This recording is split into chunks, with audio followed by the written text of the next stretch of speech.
எதுல நீங்க குறைவா இருக்கீங்களோ அதை நிறைவாக்கி அதுல கர்த்தர் பிஸி ஆக்கிடுவாரு. பணத்துல குறைவா இருந்தீங்கன்னா பணத்தை ஒரு நாட்களை எண்ணுவதற்கு மிஷினே உங்களுக்கு தேவைப்படும். ஆமென் சொல்ல மாட்டீங்களா? என்னால கையில எண்ண முடியாதுங்க, மனதில் வச்சுக்க முடியாதுங்க, மிஷின் வச்சு எண்ணுகிற நாட்கள் வரப்போகிறது.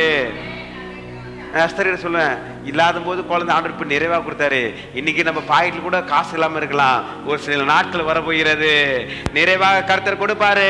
உன் ஊழியத்தை கர்த்தர் விசாலமாக நடத்த நாம கூட எண்ண மாட்டோம். எண்ணுவதற்கு ஆட்களையும் மிஷினை கர்த்தர் ஏற்படுத்துவார். நம்ம சபை மக்களை கர்த்தர் அப்படி ஆசீர்வதிப்பார். நான் கடைசி வரைக்கும் தரித்திரன் கிடையாது, கடைசி வரைக்கும் வியாசன் கிடையாது, கடைசி வரைக்கும் போராட்டம் கிடையாது. நமக்கு எதிரடியாகும் கட்டளைகளால் நமக்கு விரோதமாக இருந்த எல்லா கையெழுத்துக்களை குலைத்து அதை நடுநிலைக்கு எடுத்து சிலுவை மேல ஆணை அடித்து எல்லா துரைத்தனங்களை உரிந்து கொண்டு சிலுவை மேல கற்றை நம்மளுக்கு வெற்றி சிறக்க பண்ணிருக்கிறார். அல்லேலூயா.